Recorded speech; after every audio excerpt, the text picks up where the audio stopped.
Debt ceiling talks resume amidst concerns of U.S. default after a temporary pause on Friday. White House officials and Republicans have resumed negotiations regarding the debt ceiling. Speaker of the House of Representatives, Kevin McCarthy, confirmed that the bipartisan talks at the Capitol were ongoing, and a White House official also acknowledged the resumption of negotiations. Earlier on Friday, Republicans had suspended talks, citing unreasonable requests from the White House.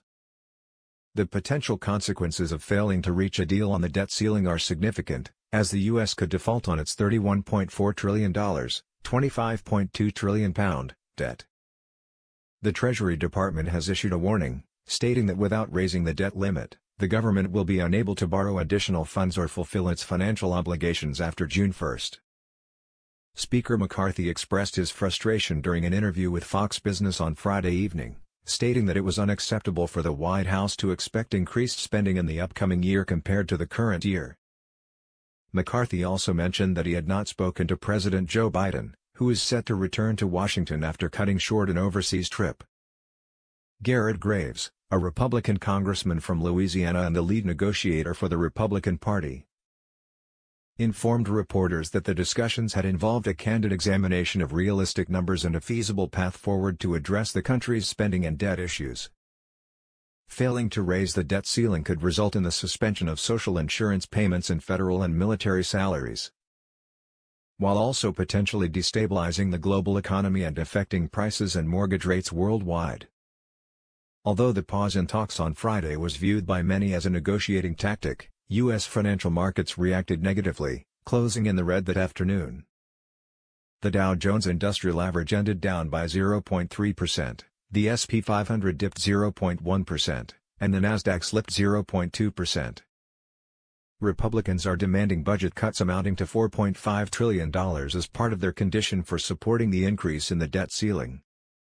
This includes rejecting several legislative priorities of President Biden. The White House has criticized the Republican proposal, referring to it as a plan that would harm hard-working American families. However, there have been indications in recent days that the White House may be willing to make certain budgetary concessions. Both President Biden and Speaker McCarthy face pressure from different factions within their respective parties. With Democrats holding a slim majority in the Senate and Republicans having narrow control of the House, reaching a deal has proven challenging thus far. Time is running out, and the two parties remain far apart in their positions. Representative Graves expressed his belief that it was time to pause the talks since they were not productive at that moment. He emphasized the need for difficult conversations and a genuine effort to move forward and make the right decisions. Patrick McHenry, a Republican from North Carolina involved in the negotiations, described the current state of the talks as a very bad moment, according to the Wall Street Journal. President Biden has advocated for separating the issue of raising the debt limit from reducing the budget deficit. However, a recent Associated Press NORC poll indicated that around 6 in 10 Americans disagree with this approach.